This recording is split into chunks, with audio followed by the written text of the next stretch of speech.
Día 31. Después del becerro de oro. Primero, leyendo el Levítico. La naturaleza de la relación de Dios con su pueblo elegido ha cambiado. Dios no puede morar entre su pueblo.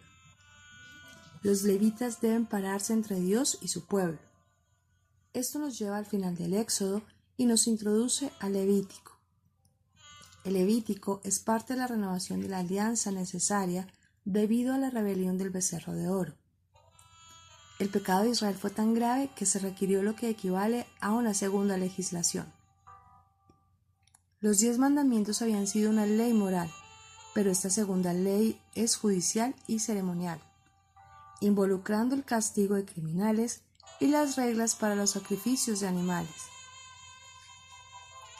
Esta segunda legislación lidia con la condición caída de Israel después del asunto del becerro de oro. Leer el resto del Éxodo, capítulos 33 al 40, todo el libro del Levítico y los primeros 10 capítulos de Números para entender. Hay que tener en mente esto al leer los capítulos del Levítico. Es el instructivo para los sacerdotes levíticos. Antes del becerro de oro, el Levítico no hubiera sido necesario. Conforme lean el Levítico, no se queden varados en todas las prescripciones rituales y no ignoren el libro porque como católicos ya no seguimos estas leyes tan elaboradas.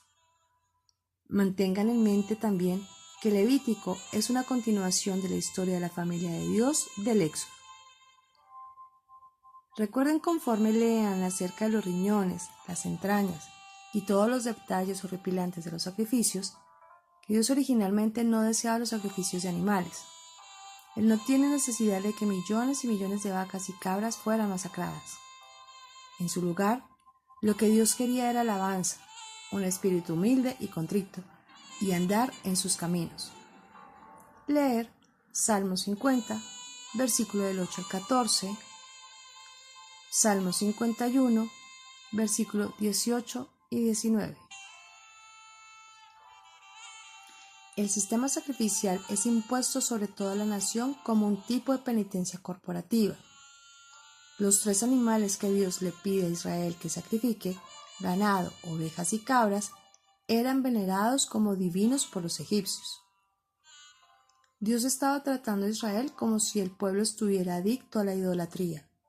Como hemos visto, fue más fácil sacar a Israel de Egipto que sacar a Egipto de Israel. Los requerimientos de los sacrificios de animales serían un recordatorio diario de la apostasía del becerro de oro. Cada día serían forzados a revivir su pecado y a hacer penitencia por él, sacrificando ritualmente a los dioses que ellos un día adoraron. De esta manera, Dios esperaba liberar el corazón de Israel de la esclavitud de la idolatría.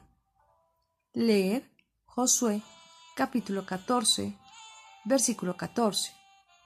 Ezequiel, capítulo 20, versículos del 7 al 8. Hechos de los Apóstoles, capítulo 7, versículo 39 al 41. Segundo, enumerando la segunda generación.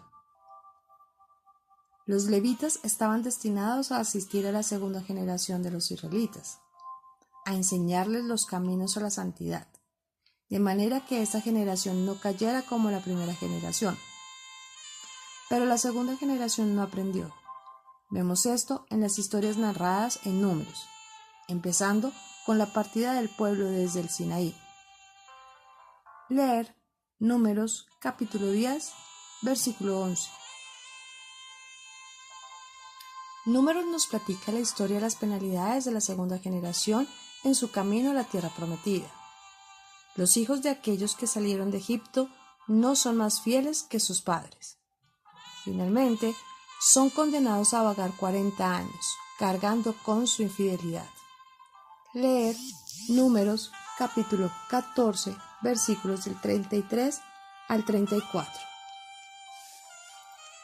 Aún en medio de su recaída, Dios nos estaba dando signos del Redentor que Él algún día enviaría.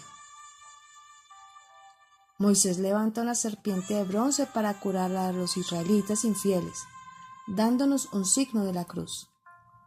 Leer Números, capítulo 21, versículos del 4 al 9. Juan, capítulo 3, versículo 14.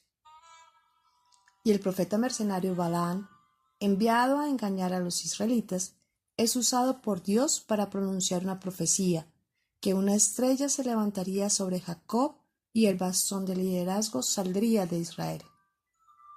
Nosotros recordamos esta profecía en la liturgia durante la época de Navidad, asociando la estrella de Balaam con aquella que siguieron los magos. Leer Números, capítulo 24, versículo 15 al 17. Mateo, capítulo 2, versículo del 1 al 12. La infidelidad de la segunda generación, sin embargo, culmina en el límite de esta tierra prometida, en las llanuras de Moab. Ahí Israel es seducido y adorado por Balac Peor, un dios moabito. Leer Números capítulo 25. Notemos las similitudes entre esta historia y la historia del becerro de oro. Leer Éxodo capítulo 34. La adoración del dios falso es acompañada de inmoralidad ritual y es castigada con una matanza masiva de israelitas. En el incidente del becerro de oro, los levitas se distinguieron porque sus espadas y celo, y aquí un cierto levita, Pinjas, también levanta su espada llena de celo, y mata a una pareja idólatra. Él se hace merecedor de la línea del sumo sacerdocio, una alianza de sacerdocio perpetuo. Leer Números, capítulo 25, versículo 13.